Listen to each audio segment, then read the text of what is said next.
Selamat datang di Sinema Neko. Benjamin lahir dengan penampilan seorang pria tua berusia 80 tahun. Ia mengalami kondisi penuaan dini sejak lahir, lengkap dengan radang sendi, penyakit jantung, dan berbagai penyakit khas lansia lainnya. Dokter memvonis hidupnya tidak akan bertahan lama. Namun yang terjadi justru sebaliknya. Bukannya menua, tubuhnya malah semakin muda seiring waktu. Dari usia 10, 30, 50, hingga ia meninggal dunia, tubuhnya berubah menjadi bayi sepenuhnya. Ibunya meninggal saat melahirkan. Di saat-saat lahir, ia memohon pada suaminya agar menjaga bayi mereka. Tapi sang ayah, begitu melihat Benjamin, menganggapnya sebagai monster. Tanpa ragu, ia menggendong Benjamin dan membawanya ke tepi sungai, berniat membuangnya. Namun aksi itu digagalkan oleh seorang polisi yang kebetulan lewat. Sang ayah panik, melarikan diri sambil mencari cara lain. Dalam pelariannya, ia sampai di sebuah panti jompo. Diam-diam ia meletakkan Benjamin di depan pintu dan pergi tanpa menoleh lagi. Tak lama kemudian, sepasang kekasih kulit hitam lewat sambil bercanda mesra. Tak menyadari ada bayi di sana, sampai sang pria secara tak sengaja menginjaknya. Sang wanita membuka kain pembungkus bayi dan terkejut melihat wajah keriput Benjamin. Tapi karena hatinya baik, ia memutuskan membawa bayi itu masuk. Meski banyak orang merasa takut atau jijik, ia menganggap Benjamin sebagai anugerah dari Tuhan, terutama karena dirinya telah divonis mandul. Ia pun mengadopsi Benjamin dan memberinya nama penuh harapan. Seorang lansia di panti berniat mengasuh Benjamin. Melihat wajah tuanya, ia berseloroh, "Astaga, dia mirip mantan suamiku." Sejak itu, panti jompo menjadi rumah Benjamin. Waktu berlalu. Prediksi dokter tidak terbukti. Benjamin tumbuh dan menjadi semakin sehat. Meski masih berpenampilan seperti pria tua, jiwanya tetap anak-anak. Ia senang mendengar suara sendok jatuh dan bercita-cita punya teman bermain. Beberapa kali ia hampir jatuh dari tangga, tapi selalu diselamatkan oleh ibu angkatnya, Queenie. Benjamin sangat menyayangi Queenie dan tak pernah membantah. Tapi ia tak mengerti mengapa dirinya berbeda dari orang lain. Queenie menjelaskan, semua manusia akan mati, jadi cara kita menjalani hidup tak harus sama. Meski belum sepenuhnya paham, Benjamin merasa lebih tenang. Suatu hari Queenie membawanya ke gereja. Ia berharap sang pendeta bisa membuat Benjamin berdiri. Dan ajaibnya, Benjamin benar-benar bisa berdiri, bahkan melangkah beberapa langkah. Semua menganggap ini mukjizat dari Tuhan. Namun di balik karunia itu, Tuhan juga bisa mengambil kembali dengan cara misterius. Di panti jompo, kematian adalah hal biasa. Setiap hari ada yang meninggal dan digantikan oleh penghuni baru. Suatu hari datanglah seorang pria gerdil. Ia menjadi teman pertama Benjamin dan memperkenalkannya ke dunia luar. Saat Benjamin bertanya apakah ia merasa kesepian karena selalu bepergian sendiri, pria itu menjawab, "Kesepian itu normal. Yang berbahaya adalah takut akan kesepian." Sore itu Benjamin hendak pulang naik tram, tapi karena tubuhnya masih lemah, ia ketinggalan tram terakhir. Ia pun pulang berjalan kaki, menggunakan tongkat. Saat tiba di rumah, tangannya penuh luka dan lecet. Queenie marah sambil membersihkan lukanya. Tapi bagi Benjamin, itu adalah hari paling bahagia dalam hidupnya. Waktu terus berlalu, tongkat kembarnya menjadi satu, tubuhnya mulai tegap. Suatu hari, hari Thanksgiving, panti jompo ramai dikunjungi orang. Di antara mereka, Benjamin melihat seorang gadis kecil bernama Daisy, yang kelak menjadi cinta sejatinya. Dari pandangan pertama, Benjamin terpesona dengan mata biru Daisy. Ia pun menjadi orang pertama setelah Queenie yang menyadari Benjamin berbeda. Mereka cepat akrab, mendengarkan dongeng nenek, berbagi rahasia, masuk ke markas rahasia. Benjamin jujur berkata bahwa usianya sebenarnya 12 tahun, dan Daisy, tanpa terkejut, berkata ia sudah tahu. Tapi kebahagiaan mereka tak lama. Nenek Daisy menemukan mereka dan mengusir Benjamin dengan kasar. "Kamu harus malu pada dirimu sendiri," katanya. Benjamin tak paham apa salahnya. Ia hanya ingin bermain dengan teman seusianya. Tak lama kemudian, teman kerdil Benjamin berpamitan. Meski tak mengerti arti perpisahan, Benjamin merasakan pedihnya kehilangan. Para lansia di panti satu persatu meninggal. Sementara Benjamin semakin muda. Rambut mulai tumbuh, tubuh semakin bugar. Queenie pun membolehkannya keluar ke dermaga untuk melihat kapal-kapal berlalu. Suatu hari, seorang kapten kapal menawarkan kerja paruh waktu. Meski kapten dikenal pelit, Benjamin tetap mendaftar. Itu menjadi pekerjaan pertamanya. Ia bekerja keras tanpa mengeluh.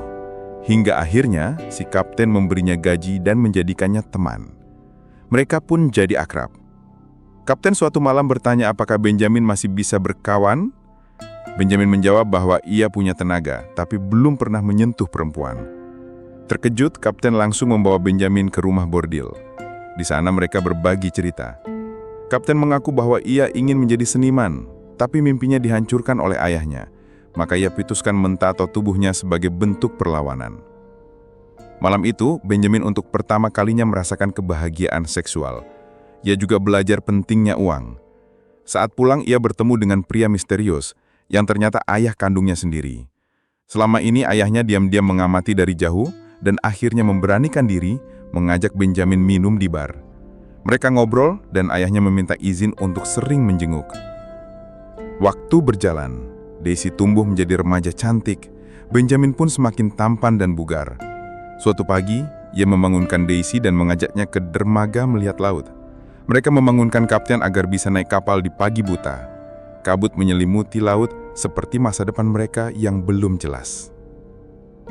Sore itu, seorang wanita elegan datang ke panti jompo. Ia berpakaian indah setiap hari, tapi tak pernah pergi kemana-mana. Ia mengajari Benjamin bermain piano. Bagi dia yang penting adalah menikmati proses, bukan hasil. Ia menyadari Benjamin makin muda, tapi menganggap itu bukan keberuntungan. Ia berkata, "Kamu akan melihat orang yang kamu cintai pergi lebih dulu." Benjamin belum paham arti kehilangan, sampai wanita itu meninggal. Di pemakamannya, Benjamin untuk pertama kalinya merasakan pahitnya kematian. Saat berusia 17 tahun, Benjamin memutuskan meninggalkan panti dan ikut kapten penjelajahi dunia. Ia berpamitan dengan Queenie dan pergi. Tapi sebelum benar-benar pergi, Daisy mengejarnya. Benjamin berjanji akan mengirim kartu pos dari manapun ia berada. Benjamin benar-benar menepati janjinya. Ia keliling dunia dan mengirim kabar. Daisy pun terus menulis surat. Dalam surat itu, ia tahu Daisy menjadi penari balet, sementara Benjamin kini menjadi pelaut sejati. Di sebuah kota pelabuhan di Rusia, Benjamin bertemu dengan Elizabeth, istri seorang mata-mata.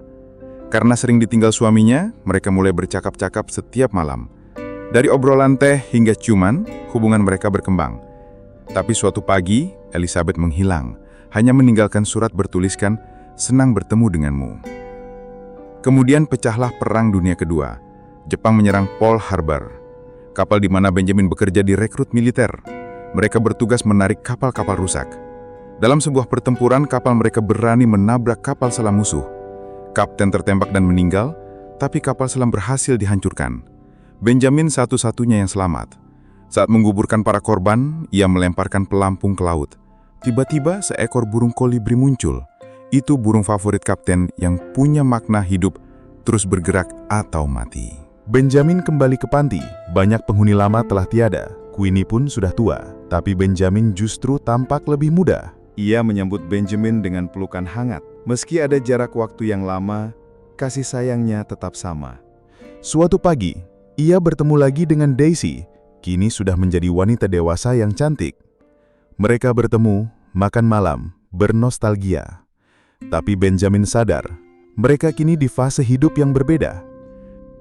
Benjamin lalu menemui sang ayah, yang semakin tua dan lemah. Di tepi danau, ayahnya akhirnya mengakui segalanya. Ia adalah pewaris perusahaan pembuat tombol terbesar di Amerika. Sang ayah, yang tak punya siapapun lagi, menyerahkan semua warisannya kepada Benjamin sebelum meninggal dunia. Suatu malam, Benjamin menghadiri pertunjukan balet. Di sanalah ia melihat Daisy kembali. Tapi kali ini, bukan sebagai gadis kecil, melainkan wanita muda yang cantik dan mempesona. Mereka akhirnya bertemu lagi setelah bertahun-tahun. Daisy senang melihat Benjamin. Tapi waktu telah mengubah mereka. Benjamin terlihat lebih muda dari usianya, sementara Daisy tampak seumuran dengannya. Hubungan mereka tidak langsung mulus. Daisy masih fokus pada karirnya sebagai penari, sementara Benjamin merasa asing di dunia yang dulu ia kenal. Saat Benjamin menyatakan cintanya, Daisy menolak. Ia belum siap, hatinya masih penuh ambisi dan kebebasan. Benjamin patah hati, namun mencoba memahami. Tak lama kemudian, Daisy mengalami kecelakaan mobil di Paris. Kakinya patah parah, dan karir baletnya tamat seketika. Ia kembali ke New Orleans, merasa hancur dan tak berarti. Benjamin menemuinya, tapi Daisy menolak dikasihani. Ia merasa tak pantas dicintai dalam keadaan rapuh. Maka mereka kembali berpisah. Masing-masing menjalani kehidupan masing-masing, saling mencintai dalam diam. Tahun berlalu. Benjamin mewarisi perusahaan ayahnya dan hidup berkecukupan. Hingga suatu hari, Daisy kembali. Kali ini dengan hati yang telah luluh. Ia tak lagi menari, tapi ingin hidup sederhana. Mereka akhirnya hidup bersama, menyewa apartemen kecil, berjalan-jalan, dan berbagi malam-malam penuh tawa. Untuk pertama kalinya, mereka benar-benar merasa sepadan. Usia mereka bertemu di titik yang sama, dan cinta mereka mekar sempurna. Tak lama, Daisy hamil. Benjamin bahagia, tapi juga takut. Ia tahu, cepat atau lambat, ia akan semakin muda dan tidak bisa menjadi ayah yang bertanggung jawab. Saat itu Benjamin melihat Elizabeth di televisi. Ia berhasil menyeberangi Selat Inggris di usia yang tidak muda lagi. Hal itu memberinya keberanian. Daisy melahirkan anak perempuan. Bayinya sehat, Benjamin pun rega. Tapi ia semakin muda, dan ia tahu dirinya tak bisa menjadi ayah seperti yang diharapkan. Ia meninggalkan semua harta untuk Daisy, lalu pergi, menghilang dari hidup mereka. Setiap tahun, ia mengirim kartu pos untuk putrinya. Saat ia kembali bertahun-tahun kemudian, putrinya telah dewasa. Daisy sudah tua. Mereka bertemu sebentar, sebelum berpisah lagi. Suatu hari, setelah suaminya meninggal, Daisy menerima kabar. Ada seorang anak di panti jompo yang membawa buku harian dengan nama dan alamatnya. Anak itu adalah Benjamin, yang kini mengidap demensia. Benjamin kini sudah seperti anak berusia 12 tahun. Kehilangan banyak memori. Daisy merawatnya seperti anak sendiri. Membacakan cerita dan mengajaknya jalan-jalan. Benjamin terus muda, menjadi bocah, lalu balita. Ingatannya hilang perlahan. Hingga suatu pagi, dalam pelukan Daisy yang kini telah menua, Benjamin dalam tubuh bayi mungil itu menutup mata untuk terakhir kalinya. Ia meninggal bukan sebagai orang tua yang menua, tapi sebagai bayi yang dilahirkan kembali.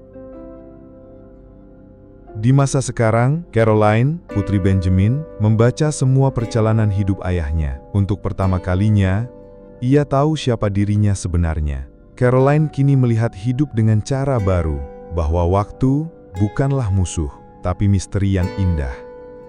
Terima kasih atas waktunya. Pastikan untuk berlangganan dan mengaktifkan notifikasi agar kamu dapat menonton video seperti ini lebih banyak lagi. Sampai jumpa!